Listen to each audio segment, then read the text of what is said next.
Here's what they think about you. Here's what they think about you. Have you ever felt like a fraud just moments after achieving success? See, listen, you're not alone. Today, we will transform that doubt into unstoppable confidence. Now, if you know me, I like to get to work. But before we do, I want to share a quick quote with you. The person who loves walking will go further than the man that loves the destination. The only thing I know how to do is do it right.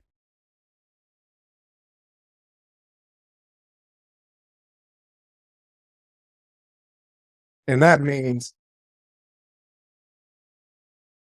switching to the old me to the new me. That doesn't mean that person doesn't exist. He's there, but we also must make that transformation.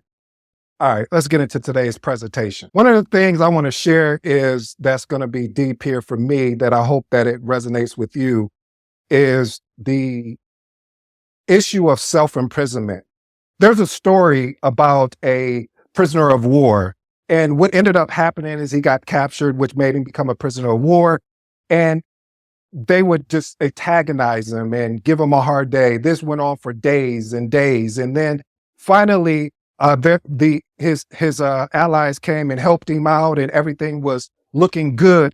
And when they came to the gate, when they came to the actual to where he was housed at, they said, "Hey, the gate is already open. Why are you still in here?" And the thing about it is, he did not take an opportunity to break himself out. What am I saying? I'm saying that a lot of times we create strong bars for ourselves, meaning that we create things for self-imprisonment that allows our limited beliefs to restrict our growth and opportunities. This is why I always say we need to identify those personal beliefs and fears that have imprisoned us, because if we don't, we won't have the opportunity to move forward. So here's my actionable tip. I always want to give you actionable tip. Write down 3 limited beliefs and conquer each one with a positive truth. Let me get this out your way. Wisdom from your battle. See, every struggle you face has equipped you with the wisdom uniquely yours. Your hardships aren't random. They hold the seeds of deep wisdom. This is why it's important. You need to take time to do retrospective, basically reflecting on the significant battles you have faced. See, this allows you to take this information and really grow from it, really learn from it. Understand that you always hear me talking about using a rear view with a front shield window approach because of the fact we need to look at that. There was a purpose we went through. I love Scott providing that serenity prayer because that is a reflection of, hey, in my opinion, if I remix it, it's more or less about moving forward, continue to grow as you continue to learn from what you learn from. Learning loops. You know, a lot of times we'll come to seminars or webinars or things like this, and we're constantly acquiring knowledge without action, and we're not doing anything with the information. So this is how people remain stuck. And then what ends up happening, we start getting in our own mind because of all of a sudden the information that we learned, we didn't reflect on the areas where we needed to grow from. We didn't take action. We didn't implement what Phill has shared with us today. What we do is, we pack that away and then we go to our next seminar or to our next thing where we go to learn something. And I'm not just talking to you. I'm talking to myself. I've been guilty of this plenty of times. Have you seen how many books I have and audio and this and that? And I said, wow, I got all of this information. I need to do something with it. So again, many people remain stuck in their learning loops and always studying, but rarely experimenting or applying what they learn. When you learn something, go take that information and go experiment with it. See if it works. If it doesn't work, put your spin on it. So my deep dive on this is reflect on areas where you keep acquiring information, but not taking actionable steps. Why haven't you experimented yet? Choose the right insight or skills you've learned recently and make that commitment, not the interest, because there's a difference. See, a commitment is that if I decided to say I wanted to get into a pool, I'm jumping in. But interest is, I'm going to put that big toe in it, I want to test the water and see if it's okay. No. We make a commitment here. We don't make interest. Minimizing the value you bring. Stop shrinking yourself to fit in a smaller room. See, when I started today, I had on the glasses and I had on the hood because I wanted to show you what it feels like to shrink yourself down because you don't want to hear comments. You don't want to hear feedback. You don't want to hear people talking about you like, who does ED think he is that, oh, now he can come on Phil's platform and talk about imposter syndrome. Where did he go to school at? And you fall into that trap. And most of all, who taught you how to play small? See, this is why I love watching little kids and babies when they're little, especially when they learn how to walk. It's such an amazing thing. Have you ever tried to tell a baby, hey, you better not stop. You better stop walking because if you keep doing that, what's going to end up happening is you're going to fall down. The baby probably look at you like, I don't understand a word you're saying, but okay, I'm going to get up and walk anyway. And a lot of times we forget to go back to that child mindset. I know life happens, life. However, we have to understand those rules that we had as a kid. There really wasn't a rule about our mindset because we were learning as we were growing. So undervaluing yourself limits your potential and it denies you of your true worth. You're worthy. You're truly worthy. Believe in yourself. Yes, you're going to have missteps. I can promise you that. Yes, you're not going to be able to be like anyone else. You don't want to be like anyone else. You wasn't designed for that. So explore why you feel compelled to minimize your contribution. And who taught you to play small? When you come to any Phil's training, he don't teach you how to play small. He challenged us yesterday when some people were still left on the call to continue to grow. So again, write down your top 5 strengths and commit to it, visibly showcasing one this week.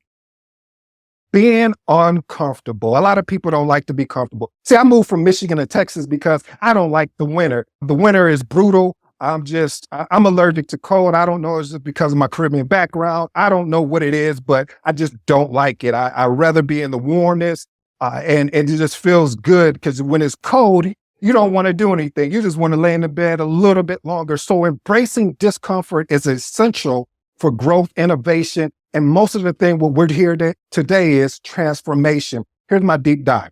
Reflect on your reaction to uncomfortable situation. How has avoiding discomfort held you back? Everybody says, hey, I want this thing. I want to accomplish that thing. But you know what? I just don't talk like Phill. You know what? I just don't train like Phill. And I'm not talking to you. Maybe I'm just having a one-on-one with myself. So if you don't mind if I'm being transparent. And then the action is, well, intentionally choose one uncomfortable yet beneficial activity to pursue immediately. Again, I'll give you tonight to think it over, but tomorrow, which is Sunday, I hope that you'll take immediate action. Why mentors and coaches matter. Just how Phill broke it down. I won't go over that, so I'll just keep it at a very high level here. Mentors see blind spots. See, I don't know about you, and you'll know my age by this story. So before, when I used to get in the car, they didn't have those little cute things on your side mirrors where you can tell that if people were in your blind spot. See, this is why you loved having the passengers. And see, what the passenger did is when someone got in your blind spot, they say, hey, somebody is in your blind spot. Don't get over there just yet. Wait for them to pass. That's what I believe a mentor and a coach does for you. They identify that blind spot and push you to be uncomfortable. You said that you wanted to write that book. Where is it? I want to see it. And this is what a coach or a mentor did. Oh, you don't want me to talk about you? Let me talk about me. I got a call. Phill said, hey, Ed, it's taking too long on this book. Where we at? Well, Phill, I got this. Hey, Ed, I understand that, but we need to get this book out. So that night, I sat down and I finished the book. I had all the information, but I was finding every reason why not, because I didn't want to be judged. They told me I wasn't a good writer. They told me that I didn't have the capacity. Can you see how imposter syndrome sneaks in like a thief in the night and it's trying to steal everything away from you? But it's up to you to identify and reach out to a mentor and coach to assist you.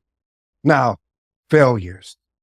People hate to fail, especially the ones that never failed before, because see, failure is the exact opposite of success. It is actually an entry price of success. You must pay the price. If you don't want to pay the price, don't try to lean on other people's back, or I should say, try to get on other people's platform if you haven't paid the price. How have I paid the price? I've done 600 talking episodes. Yes, again, my motto. I'm not trying to impress you. I'm trying to impress upon you that I put in the work. I'm constantly putting in the work. When we finish here, I'm going to record again because of the whole importance of I got to get these sets and reps in. You never know when Phill may call on you. You never know when someone may say, hey, we would love a speaker, or hey, we would love somebody to do this. So success, achievement through persistence, growth, learning from your mistakes and failure, again, like I said, is definitely the entry price. So my actionable tip for you, I want you to write down one failure that redirected your path positively and reflect on how its long terms can benefit you. Well, I got some questions to ask you, and then I'll wrap this thing up. Are you truly limited, or are you just comfortable with your current limitations? Number 2, whose approval have you unknowingly let control your choices? Ooh, that's going to get good to me. And I know we don't have time, but if you let me unpack that for just 1 minute, real quick, a lot of times we allow, and I shared this yesterday, people's opinions and their thoughts. These people are not doing the work. They're watching from the sideline. They're in the stands, and we're upset because maybe they're right, but no, they're wrong because they haven't done the thing. And if they haven't done the thing, they can't comment on the thing you're doing. Okay, let me go because it's getting too good to me. Number 3, if you fear failure wasn't an option, what risk would you boldly take today? If you knew today you couldn't fail, if you knew there was no risk in what you were going to do, what would you actually do? See, I took a risk today. The risk that I took, I put on that jogging suit with the glasses. That was a risk. I've never done something like that, but I knew that the only way I can shock you, the way I can disrupt you, is show you that I just don't care anymore, meaning that I'm going to give everything that I can anywhere that I'm at. I want to give it my all. My last question is, what would you do differently today if you genuinely, and I mean genuinely, believe in your greatness? Here's my calls to action. I just ask that you silence that inner critic. Challenge yourself to silence that inner critic. Challenge yourself to silence that inner critic. And I'm sorry, I have to say, they say if you say things 3 times, it'll finally stick. I want you to live boldly. Decide today you're going to embrace your greatness within you. And the last and final thing before I leave, I just ask that you claim your seat. See, your seat at the table is not an accident. You've earned it. You learned it. You went through the trials and tribulations that most people would sit on the sideline and just watch from a distance, but you made the decision not to watch. So I thank you for this opportunity. And now it's back to you, Phill. And can I say something? I cannot take my seat with what you just did. It's all you, boss. Good job, man. Good job. Amazing job. Awesome. Wow. I love that, Ed. Thank you for taking us to Imposter Syndrome Warfare Church. For lack of a better terminology, I don't really know what to say. That caught me unaware when he came on with the tracksuit. I'm like, wow, okay. Ed came prepared. Oh my goodness. Give Ed a virtual round of applause. That was truly awesome. We got to go back and listen to that tape again, Ed. That was truly masterful, engaging, and very, very impactful.